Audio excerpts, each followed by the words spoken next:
On the 6th of May, 1994, something happened beneath the English Channel that Europeans had been dreaming about for nearly 2 centuries. A tunnel 31 miles long, bored through chalk marl at depths of up to 75 meters below the seabed, finally connected Britain to the continent by land for the first time since the last ice age. It was an engineering achievement of extraordinary scale, and it deserved extraordinary trains to run through it. Those trains were the Eurostar. Built by a Franco-British-Belgian consortium, they stretched 394 meters from end to end, longer than the Eiffel Tower is tall. They were designed to do something no train had ever needed to do before: run seamlessly across 3 entirely different rail systems, switching between the high-voltage overhead lines of France and Belgium and the third rail network of Britain, all without the passengers noticing anything more than a slight dimming of the lights. The engineering required to make that work was immense, intricate, and deeply specific to one single purpose. That specificity mattered more than anyone cared to admit at the time. When you build a machine to do one job on one route within one very particular set of constraints, you are making a bet. You are betting that the job will last, that the route will remain viable, that the constraints won't change beneath you. In 1994, with the tunnel freshly open and politicians on both sides of the channel speaking grandly about a new era of European connectivity, that bet felt like a safe one. It wasn't. The trains that were supposed to carry that vision forward, brand new, fully built, delivered on time and paid for in full, would end up sitting in storage, rusting quietly, serving no passengers and no purpose. 35 million euros, give or take, swallowed whole. Not by the earth this time, by something considerably harder to see coming. The original Eurostar services were a success, in the way that genuinely ambitious things sometimes are. Impressive enough to inspire further ambition, but not quite successful enough to justify it. Passenger numbers were growing. Journey times between London and Paris were already beating the airlines on door-to-door convenience, and the people running the service began to think bigger. If trains connecting London to Paris worked, why not trains connecting the whole of Britain to the whole of Europe? The plan had a name, and it had money behind it. A fleet of what became known as the North of London sets were ordered, 9 additional Class 373 train sets, built to the same tri-voltage specification as the original Eurostars, but configured to split in 2 at London and continue northward to destinations like Manchester, Edinburgh, and Glasgow. There were even proposals for through services to the French Alps, carrying skiers directly from British cities to the foot of the mountains without a single change of train. It was exactly the kind of idea that sounds magnificent in a boardroom and considerably more complicated the moment anyone starts asking engineering questions. Those questions were being asked. The British railway infrastructure north of London was not built for trains of Eurostar's size, weight, or electrical requirements. Platforms were the wrong height. Clearances were too tight in places. The third rail system that Eurostar used in southern England gave way to overhead wires further north, and the approval process for running new rolling stock on the national network was lengthy, expensive, and notoriously difficult to navigate. Engineers noted the incompatibilities. Reports were written. The warnings existed clearly in plain language, in documents that the right people had access to. The trains were ordered anyway, built anyway, delivered anyway. The ground beneath the whole enterprise was already shifting, and almost nobody was paying attention. By 2003, the North of London services had still not launched. The infrastructure problems that engineers had flagged years earlier had not been solved. They had simply been deferred, passed from one set of meetings to the next, growing more expensive and more complicated with every year that nothing was done. The trains themselves, meanwhile, were sitting, not in service, not being tested on live routes, just sitting at the Temple Mills Depot in East London, fully built and going nowhere. In 2005, the decision came. The North of London services were officially cancelled. Not delayed, not restructured, not handed to a different operator with a fresh plan, canceled. The 9 train sets that had been built specifically for those routes at considerable public and private expense were formally withdrawn from any planned operation before a single fare-paying passenger had ever sat in one of their seats. The attempts to find them a new purpose began almost immediately and failed almost as quickly. The tri-voltage system that made them perfect for the Channel Tunnel made them deeply unattractive everywhere else. Operators in France looked at them and saw expensive modifications. Operators in Britain saw the same. A set of trains leased to GNER for potential domestic use went nowhere. Some sets ended up moved to a storage facility in Pueblo, Colorado, an almost perfectly absurd endpoint for trains built to unite a continent, sitting in the American desert, waiting for a call that was never going to come.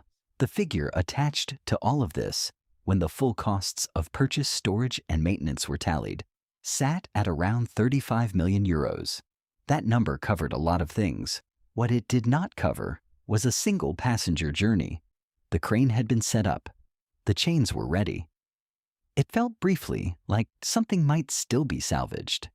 There was a serious proposal at one point to refurbish several of the unused sets and bring them into service with a new operator. The details were worked through, the numbers were run, and for a period, it looked genuinely possible that these trains might yet find a second life. People who knew the industry were cautiously optimistic. There were meetings, there were plans. There was, briefly, the sense that the hole might not be as deep as it first appeared. Then it collapsed. The refurbishment costs, when properly assessed, were simply too high. The trains had been sitting long enough that their condition had deteriorated in storage. The modifications required to make them genuinely compatible with any alternative network were extensive enough to essentially amount to rebuilding them from scratch. One by one, the proposals that had reached advanced stages quietly folded, the way things fold in railways, not with the announcement, not with a press conference, but with a meeting that produces no follow-up and a phone call that doesn't get returned. The decision to scrap was made with the same bureaucratic quietness that had characterized the whole affair. No ceremony. No acknowledgement of what was being lost. Machines that had taken years to design, months to build, and millions to purchase were cut apart for their constituent metals, their value reduced to whatever the scrap market would bear on a given afternoon. The interior fittings, the specialized electrical systems, the engineering that had once represented the cutting edge of European rail ambition, all of it rendered down to raw material. It is worth pausing on that for a moment. These were not old trains. They were not worn out. They had barely been used. They were scrapped in the end, not because they were finished, but because nobody could agree on what to do with them. That is a different thing entirely. Nobody made one decision that caused all of this. That is the thing worth understanding, because it is tempting to look for a single moment, a single person, a single catastrophic error of judgment that sent everything sideways. It didn't work that way. It never really does. The tri-voltage electrical system was always a constraint. It was a known constraint from the very beginning, built into the specification because it had to be. Because there was no other way to run a train across 3 different national rail networks without it. But a constraint acknowledged is not the same as a constraint solved, and the gap between those two things is where the money went. The infrastructure north of London was genuinely incompatible in ways that would have required sustained coordinated investment from multiple operators and government bodies to fix. That kind of coordination is difficult in ideal circumstances. In the fragmented post-privatization landscape of British rail in the late 1990s, it was close to impossible. The Channel Tunnel itself was underperforming commercially in its early years, which made everyone cautious. Operators who might have been willing to take risks in a buoyant market became conservative when the financial projections started, missing their targets. The regulatory approval process in Britain, run by Her Majesty's Railway Inspectorate, was thorough in the way that British regulatory processes tend to be thorough, methodically, unhurriedly, and at considerable cost to anyone waiting on the other side of it. None of these things were villainous. None of them were even particularly surprising in retrospect. They were the accumulated weight of marginal decisions, each one defensible on its own terms, each one adding a little more pressure to ground that was already compromised. The underground stream had been running for years before anyone felt the surface begin to give. The remaining Eurostar class 373 sets that did see service kept running for years afterward, carrying passengers between London and Paris and Brussels with quiet reliability, which is all anyone ever really asks of a train.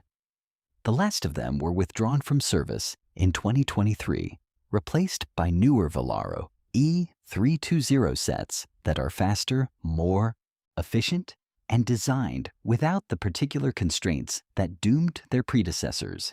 There is no plaque for the sets that never ran, no marker at Temple Mills, no monument in Pueblo, Colorado, nothing to indicate that somewhere in the accounting records of European rail history, there is a line item representing 35 million euros and 0 passenger journeys. The Channel Tunnel itself is still there, of course, still running, still connecting Britain to the continent, still carrying trains through that extraordinary passage beneath the seabed. Brexit complicated the politics of it without closing the hole in the ground, which is perhaps the most accurate summary of what Brexit tended to do to most things. The infrastructure outlasted the rolling stock designed to use it, and it will likely outlast several more generations of trains before anyone seriously considers filling it in. There is something in that worth sitting with. The tunnel was the dream, and the dream held. It was the trains, the specific and expensive and deeply optimistic trains that couldn't quite make it work. Machines built to connect cities and countries and people, ending their days in storage yards and scrap yards, disconnected from everything they were made for. Not swallowed by the earth this time. Retired by spreadsheet, defeated not by geology, but by the slower, quieter forces of institutional friction, commercial caution, and the persistent human tendency to order the trains before properly sorting out the tracks. The tunnel runs on, the ground beneath it holding firm, for now at least. The remaining Eurostar class 373 sets that did see service kept running for years afterward, carrying passengers between London and Paris and Brussels with quiet reliability, which is all anyone ever really asks of a train. The last of them were withdrawn from service in 2023, replaced by newer Velaro E320 sets that are faster, more efficient, and designed without the particular constraints that doomed their predecessors. There is no plaque for the sets that never ran, no marker at Temple Mills, no monument in Pueblo, Colorado, nothing to indicate that somewhere in the accounting records of European rail history, there is a line item representing 35 million euros and 0 passenger journeys. The Channel Tunnel itself is still there, of course, still running, still connecting Britain to the continent, still carrying trains through that extraordinary passage beneath the seabed. Brexit complicated the politics of it without closing the hole in the ground, which is perhaps the most accurate summary of what Brexit tended to do to most things. The infrastructure outlasted the rolling stock designed to use it, and it will likely outlast several more generations of trains before anyone seriously considers filling it in. There is something in that worth sitting with. The tunnel was the dream, and the dream held. It was the trains, the specific and expensive and deeply optimistic trains that couldn't quite make it work. Machines built to connect cities and countries and people, ending their days in storage yards and scrap yards, disconnected from everything they were made for. Not swallowed by the earth this time, retired by spreadsheet, defeated not by geology, but by the slower, quieter forces of institutional friction, commercial caution, and the persistent human tendency to order the trains before properly sorting out the tracks. The tunnel runs on, the ground beneath it holding firm, for now at least. And somewhere in the margins of a railway preservation register, there may yet be a record of trains that were built, delivered, and paid for in full, technically still accounted for, never officially forgotten, simply filed away under a category that nobody quite knows how to close. not scrapped on paper, not preserved in any meaningful sense, just suspended, the way unresolved things tend to be, in the gap between what was promised and what was actually delivered. Trains built for a future that arrived slightly differently than expected, which is perhaps the most European ending imaginable. If you enjoyed this one, leave a comment below, and I will see you on the next one. I'd love to hear your thoughts. Please leave a comment below and give this video a like if you enjoyed it. See you on the next one.